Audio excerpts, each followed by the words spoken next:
Falaremos hoje de Portugal e da fuga do banqueiro João Rendeiro à prisão,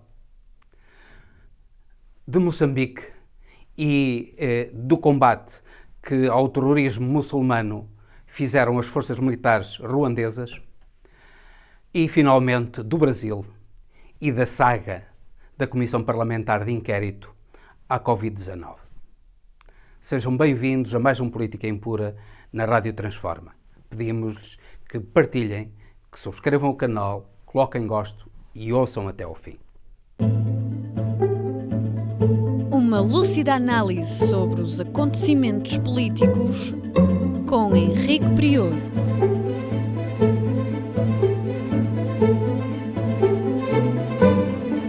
Política Impura na Rádio Transforma. Começaremos por falar de Portugal. Portugal assistiu esta semana a um enorme escândalo que foi a fuga do banqueiro João Rendeiro, que defraudou milhares de portugueses, que se apropriou indevidamente através de burlas, de falsificações, de toda a espécie de fraudes, do dinheiro de muitos portugueses, incluindo das economias de uma vida. João Rendeiro, condenado em vários processos, já a 13 anos de prisão efetiva, fugiu. Isso constituiu um alarme enorme na sociedade portuguesa. E esse alarme está a ser veiculado pelos meios de comunicação. Curiosamente, a Justiça está a tentar defender-se da opinião pública. E está a tentar defender-se, no fundo, encobrindo, fazendo um encobrimento e uma limpeza dos erros que ela própria cometeu e atribuindo as suas deficiências ao legislador.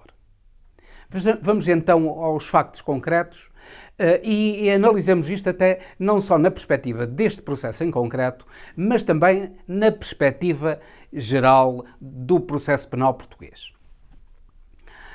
Ora bem, João Rendeiro estava com termo de identidade e residência apenas como única medida de coação, apesar de ter defraudado em milhões de euros mais de 3 mil depositantes e clientes do BPP, Banco Privado Português, de que ele era o presidente. Ora, é estranho que tivesse sido aplicado a João Rendeiro apenas o termo de identidade e residência. O termo de identidade e residência é a menor das medidas de coação previstas no Código de Processo Penal. Se uma velhinha de 100 anos insultar, ou chamar ladra inclusivamente, a uma velhinha de 99 anos, essa velhinha de 100 anos irá ser julgada, provavelmente, e será sujeita a termo de identidade e residência. Isto é, o mesmo termo de identidade e residência a que foi sujeito João Rendeiro. Apesar de João Rendeiro estar acusado da prática de crimes que, no seu conjunto, somariam mais de 15 anos de prisão. E o Código de Processo Penal até prever, nos casos de crime de burla, a prisão preventiva, circunstâncias em que o crime de burla seja qualificado e implica, obviamente, uma pena de prisão superior a 5 anos, que era o caso. Repare-se, face a esta circunstância, havendo uma burla qualificada e o Código de Processo Penal até falando de prisão preventiva, não foi aplicado a João Rendeiro qualquer medida elementar, nomeadamente de apresentação periódica, de prestação de caução e outra medida qualquer, nomeadamente, por exemplo, a apreensão do passaporte.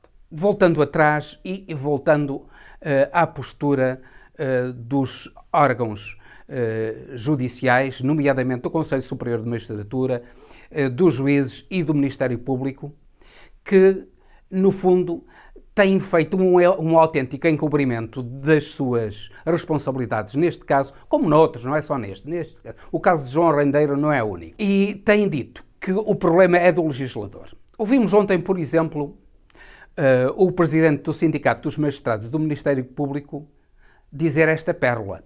A culpa é do legislador que permite recurso para o Tribunal Constitucional com efeito suspensivo. Isto é, o recurso para o Tribunal Constitucional impede que a sentença transite em julgado. E se houvesse um recurso com efeito meramente devolutivo, isto é, se a sentença pudesse ser executada logo proferida pelo Supremo Tribunal de Justiça e antes do recurso para o Tribunal Constitucional, o problema da fuga resolvia-se. É falso.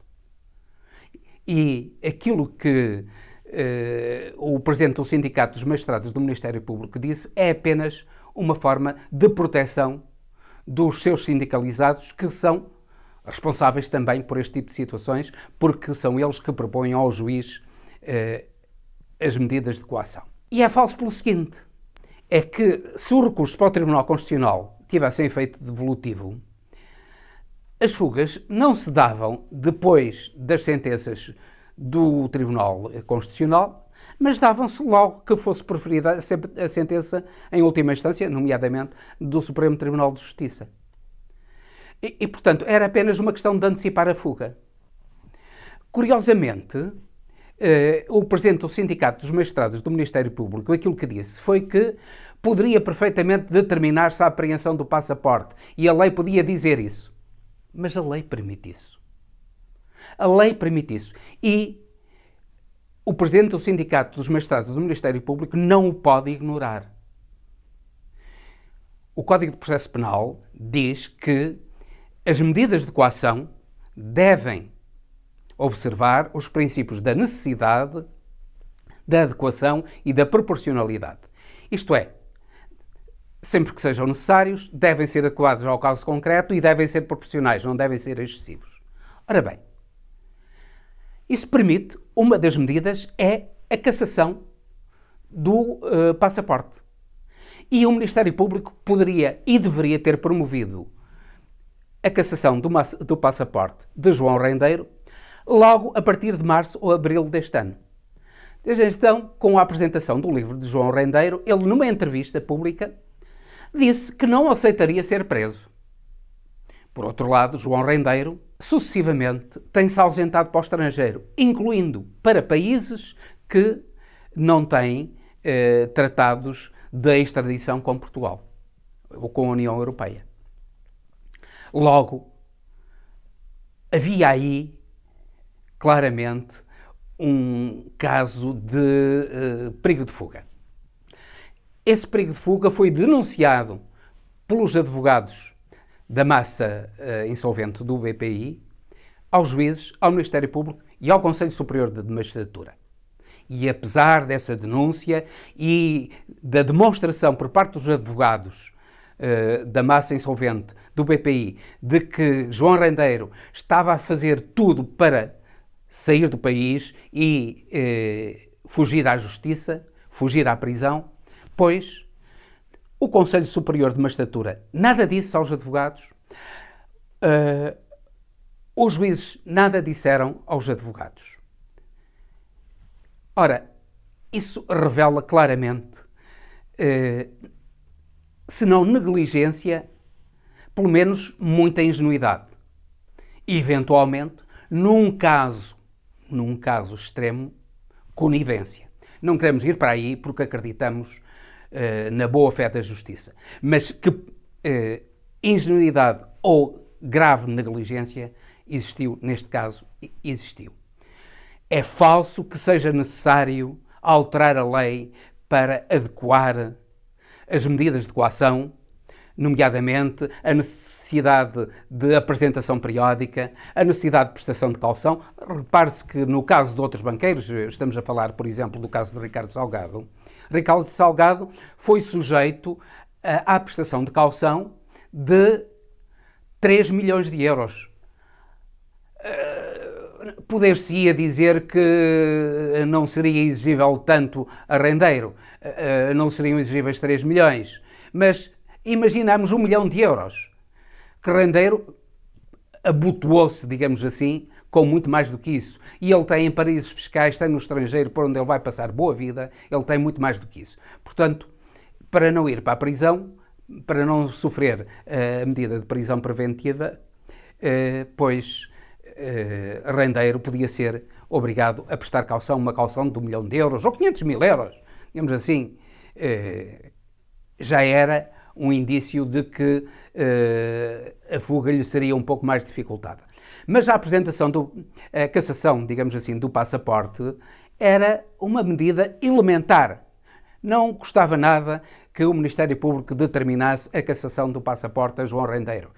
O que é que ele ia fazer para o estrangeiro que não pudesse fazer em Portugal? Ele não tinha doenças, não se lhe conheciam doenças que ele não pudesse tratar em Portugal. E tratar sequer melhor do que no estrangeiro. Ele invocava a necessidade de se ausentar para o estrangeiro para se tratar. A verdade é que em nenhum dos países para que ele foi, os tratamentos seriam mais eficazes, seriam mais bem feitos do que em Portugal. Os juízes não podiam ignorar isso, os magistrados do Ministério Público não podiam ignorar isso, e por isso, esta fuga de João Rendeiro põe em xeque a justiça. Diz para aí, os poderosos nunca vão para a prisão. Não é verdade. Não é verdade. Há poderosos que vão para a prisão. Nós temos o caso de Armando Vara. E nós temos o caso de Isaltino Moraes, por exemplo, um poderoso que foi ministro, era presidente de Câmara, etc., etc., que foi para a prisão. E outros casos que foram para a prisão. Não foram... Foi até Oliveira e Costa, no caso do BPN, passou algum tempo na prisão. Não muito, porque através de expedientes ele conseguiu evitar a prisão e acabou por morrer sem ir para a prisão, porque realmente ele padecia de uma doença grave e acabou por morrer em casa e não na prisão. Mas outros escaparam à prisão, efetivamente, no caso do BPN. E aquilo que nós verificamos é que, não tanto no caso dos políticos, veja-se o caso de Sócrates, que passou 2 anos na prisão. Portanto, ele foi primeiro-ministro. Ele não ficou impune. Repare-se que ele até pode vir, ele ainda não está condenado, até pode vir a ser absolvido, não sabemos. Está acusado, mas não está condenado. Mas, pelo menos, 2 anos de prisão ninguém lhe tira. E era um poderoso primeiro-ministro. Isaltino de Moraes, Armando Vara, etc. Todos eles estão na prisão e eram indivíduos poderosos. Portanto, não são os poderosos em geral que escapam à justiça, como muito populisticamente ou com ignorância se diz. Quem escapa à justiça é aquilo que nós estamos a ver, são sobretudo agentes ligadas à banca. Curiosamente, não se percebe porque é que Ricardo Salgado ainda anda por aí, vai passar férias à Sardenha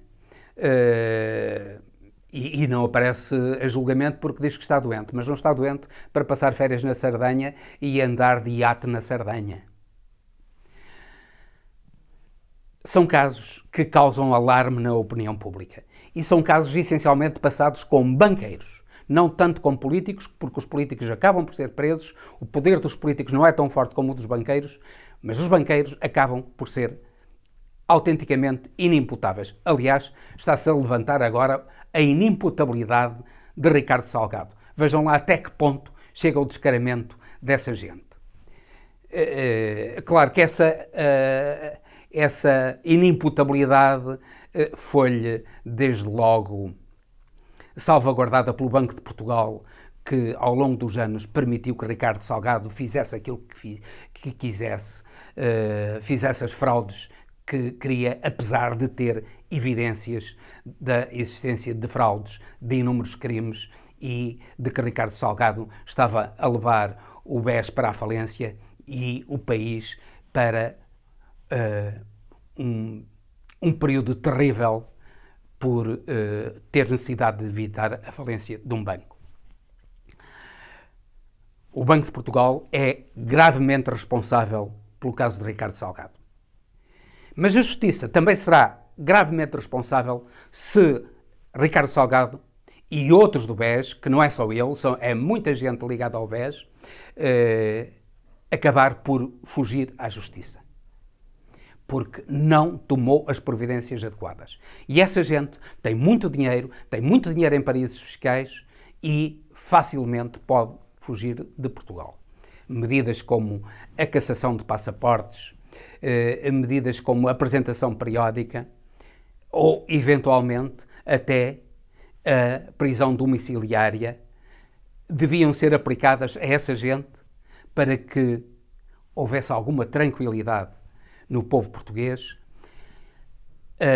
e não houvesse alarme social. E, por outro lado, houvesse por parte do estrangeiro a percepção de que Portugal não é um país de gente corrupta e que os corruptos são julgados e são condenados. A corrupção existe por todo o mundo e Portugal não é certamente dos países mais corruptos do mundo, bem pelo contrário, estará entre os 30 países, parece que em 30º ou 31º país dos menos corruptos do mundo, de cerca de 200 países do mundo, Portugal estará entre os 30 ou 31 menos corruptos. Portanto, Portugal não é, como se diz para aí, um país de corruptos.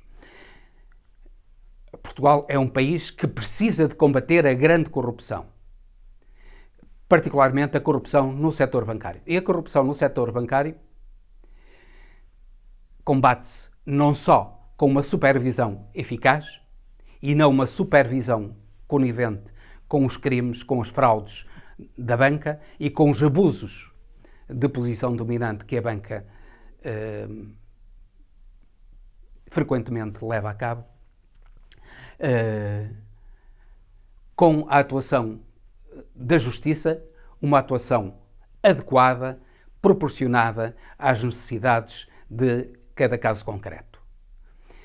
E não uma atuação desleixada e extremamente negligente, como foi este caso concreto de João Rendeiro. Esperamos que a Justiça portuguesa, particularmente, estamos a falar dos magistrados do Ministério Público e dos juízes, acordem para estas situações.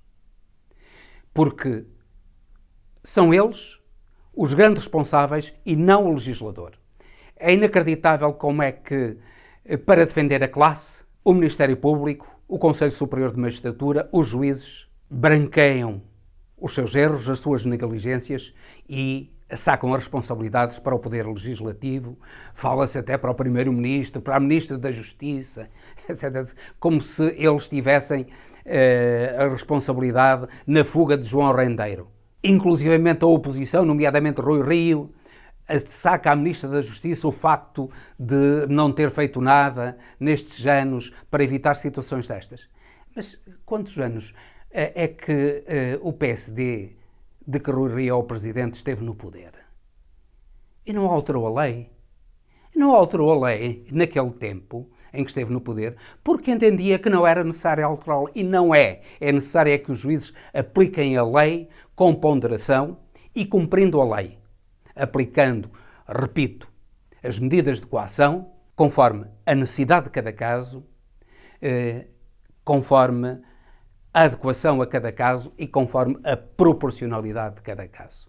E no caso de João Rendeiro, bastaria a prestação de caução e a cassação do passaporte para que ele não pudesse fugir para países em que não é possível a extradição e assim fugisse à justiça portuguesa. Esperamos que, face a este escândalo de João Rendeiro, a justiça portuguesa deixe de se encobrir a ela própria, deixe de se encobrir os próprios erros e passe a atuar conforme o Código de Processo Penal impõe. Posto isto, falaremos de Moçambique e de algo estranho que aconteceu em Moçambique. Moçambique pediu a ajuda de tropas estrangeiras e vieram as tropas ruandesas e, no instante, liquidaram a guerrilha muçulmana. Neste momento, nomeadamente Mocimboa da Praia, já tem eletricidade, as pessoas já vivem normalmente, parece que os bancos estão a abrir, a vida retomou o seu normal. Em muito pouco tempo. Durante anos, o exército moçambicano, que gasta rios de dinheiro, não conseguiu combater os terroristas muçulmanos. A tropa, uma reduzida tropa do Ruanda, veio para Moçambique e, num instante, limpou Moçambique dos terroristas. Isso sucedeu porque a tropa do Ruanda não é uma tropa corrupta e é uma tropa competente. Aquilo que tudo indica é que os militares moçambicanos eram altamente coniventes com o terrorismo. E um país como o Ruanda, que devia ser um exemplo para a África, que apesar de muitos defeitos de ter um presidente que frequentemente é acusado de ser um ditador, na verdade não pode ser considerado um ditador, há eleições, elas podem ser um pouco manipuladas, mas Paul Kagame, o presidente do Ruanda, é um grande presidente, é o melhor presidente da África. Neste momento, o Ruanda é o país menos corrupto da África, é o país mais desenvolvido da África, superior inclusivamente à África do Sul. E Paul Kagame, na sua viagem que recentemente fez a Moçambique e ao Zimbábue, aquilo que fez foi pedir o envio de professores para o seu país. Porque o Ruanda é o país onde a educação está mais avançada em África. E, havendo educação, há desenvolvimento, há controle da corrupção e há também tropas eficazes para combaterem o terrorismo. E inclusivamente, serviços de informação eficazes para combaterem o terrorismo. Porque aquilo que se verifica em Moçambique é que o diretor dos serviços de informação foi envolvido em casos de corrupção. A sua mulher recebeu dinheiro num caso de corrupção. E está acusada por isso. E quando um chefe dos serviços de informação de um país é corrupto, então as instâncias desse país estão completamente corrompidas e o país é um país perdido. É bom que Moçambique, ajudado pelo Ruanda de Paul Kagame,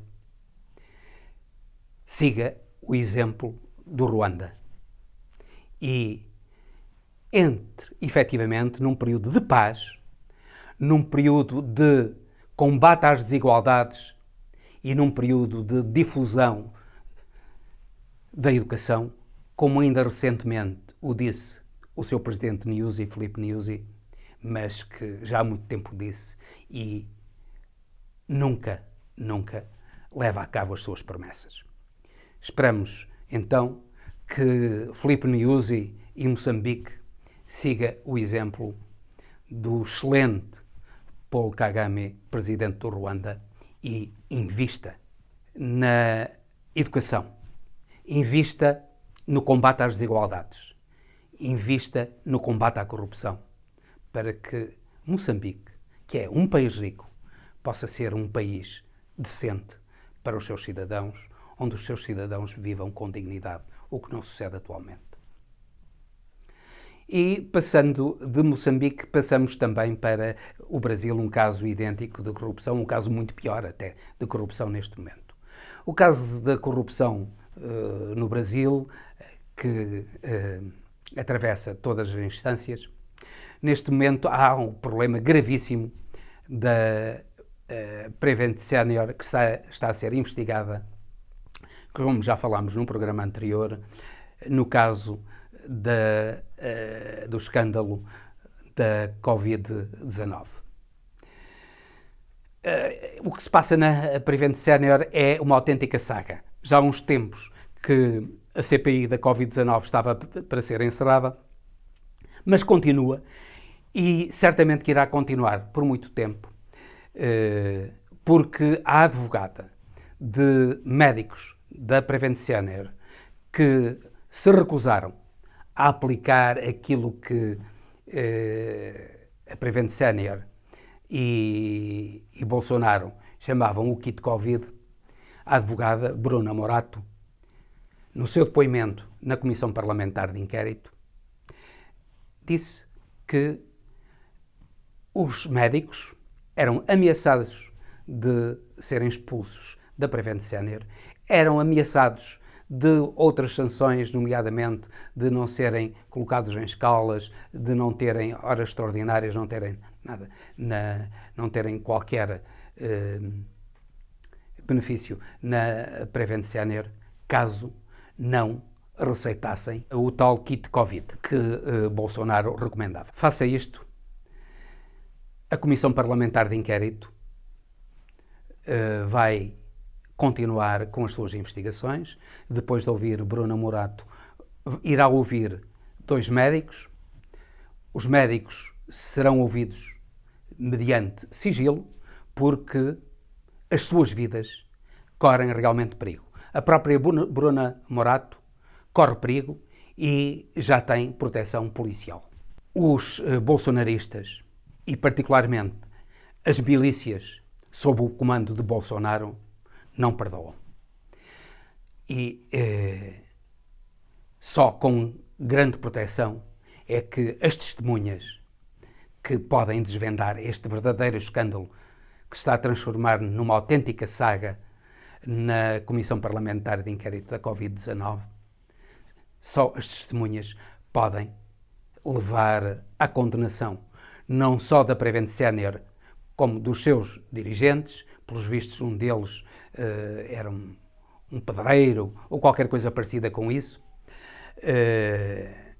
Os verdadeiros dirigentes da Prevent Senior tinham testas de ferro para ficarem à frente da empresa, quando eles já são os reais beneficiários da empresa, e são eles que comandam a empresa e são os seus responsáveis. E são eles que dão ordens e ameaçam e são os grandes coniventes de Bolsonaro.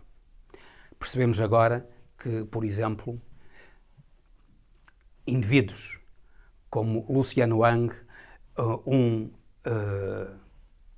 capitalista, um dos maiores capitalistas do Brasil, que teve a mãe na Prevent Senior, internada na Prevent Senior, que morreu de Covid-19 e que a Prevent Senior falsificou o atestado de óbito da sua mãe, ele veio ainda defender a Prevent Senior. E veio defendê-la por uma razão: é que eles estão todos metidos no mesmo barco. E Bolsonaro não é o maior responsável por isto tudo.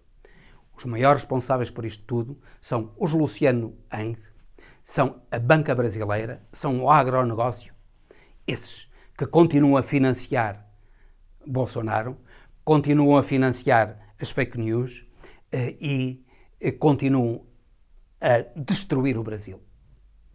Enquanto esses indivíduos, esses detentores do poder económico real no Brasil, que é o detentor real também do poder político, enquanto esses não forem desmascarados publicamente acusados e publicamente metidos na prisão, o Brasil não poderá erguer-se. Esperamos que o Brasil acorde para os abusos dos bancos, da grande distribuição, do agronegócio, que não quer um Brasil progressivo e justo. Quer dominar, quer escravos, e o Brasil é um país onde a maioria da população vive ainda em semi-escravidão. Essa gente do grande poder económico, esse 0,01% da população brasileira, eles ainda não se habituaram a que a escravidão foi abolida há mais do que um século. Eles ainda sonham com a escravidão dos tempos modernos e pretendem continuar a praticar a escravidão dos tempos modernos. Esperamos que eles sejam impedidos de levar a cabo os seus propósitos para que o país se torne num país decente.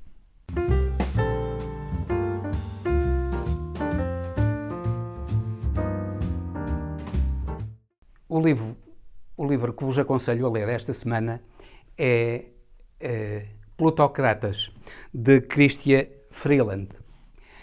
É uma obra extremamente interessante sobre a plutocracia nos Estados Unidos da América. Nomeadamente, nós podemos ler aqui como é que os detentores do poder económico se apropriam do Estado. Eles que se dizem combater o Estado, que dizem mal do Estado, mas eles enriquecem à custa do Estado. Podemos ver isso aqui. O caso do avô de Trump é um caso exemplar. Ele era um grande industrial da construção civil, um dos maiores dos Estados Unidos da América, e ele enriqueceu à custa de subornos, à custa de contratos fraudulentos com o Estado, à custa de dinheiro do Estado e de todos os americanos. É um livro que é importante ler porque o exemplo dos Estados Unidos é um exemplo que pode ser transposto para outros países. Falámos do Brasil, o caso do Brasil é um exemplo flagrante. O Brasil está cheio de plutocracia, que fala contra o Estado, mas são os primeiros a viver do Estado, às custas do Estado e a enriquecer às custas do povo. É um livro que vos aconselho vivamente, Plutocratas, de Chrystia Freeland.